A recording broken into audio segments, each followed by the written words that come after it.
Hello everyone, good afternoon po sa ating lahat. Time check muna tayo. 12:05 in the afternoon. So kapag ganitong oras, walang masyadong nabilip. Patay oras mga kapako kasari.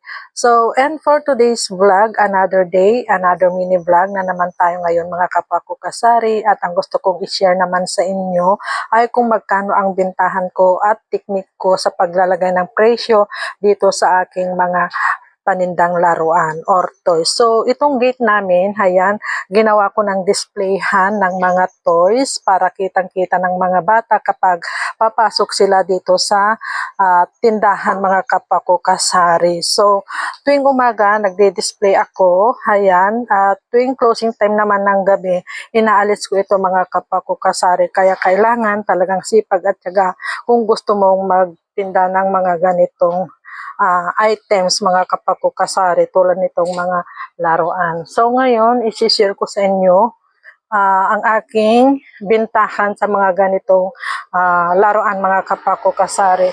So bali ito pala ay nabili ko sa wholesalan. Ayan, talagang sa wholesalan ako bumibili mga kapako kasari. Ayan, at ganito naman yung teknik ko ng paglagay ng presyo. So for example na lang ito. Ayan. So, ito, ang bigay nila sa akin is, 100, 150. Ayan. So, kapag sa wholesale ka naman bumili, kapag retail nila, ayan, is 180. Ngayon, kapag wholesale, ito ay 150. So, hindi ko yan inaalis yung dati nilang tag price na 180, pero ibinigay nila sa akin yan ng 150. Ngayon, ang ginagawa ko, hindi ko yan inaalis, balin, ang presyo ko na dito, isabit ulit natin. Ang presyo ko na dito is 200. Ayan mga kapako kasari. So, ganyan yung teknik ko para pag tinignan nila, yung dating price nito, bali ang nila, bali nagdagdag lang ako dito ng 20 pesos. Pero talaga, ang wholesale nito is 150.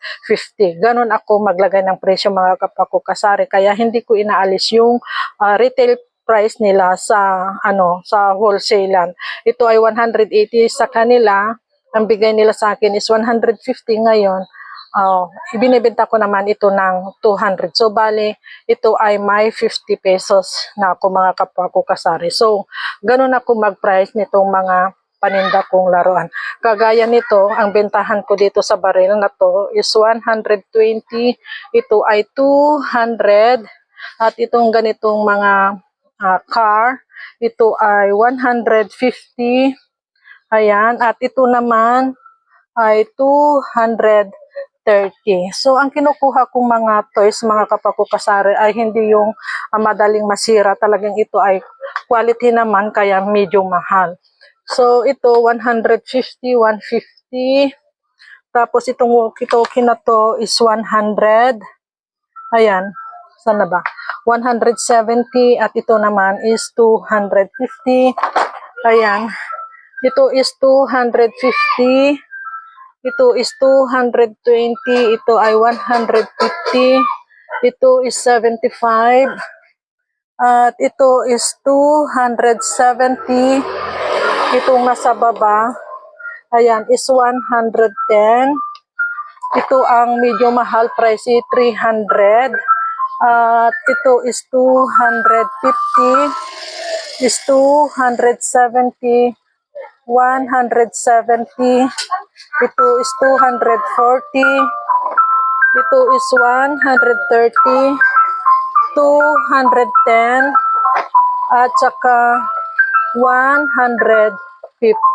So, sa mga kagaya kong may tindahan dyan, magdagdag kayo ng mga laruan mga kapako kasari kasi ito ay dagdag kita dito sa ating tindahan. Hayan. At saka dagdag display na rin pangpaakit sa mga suki nating bata. So, ito lang mga kapako kasari ang aking ma-share na naman sa inyo ngayong araw. Another day, another mini vlog na naman ako sa inyo. Thank you for watching. Sharing is caring. Bye!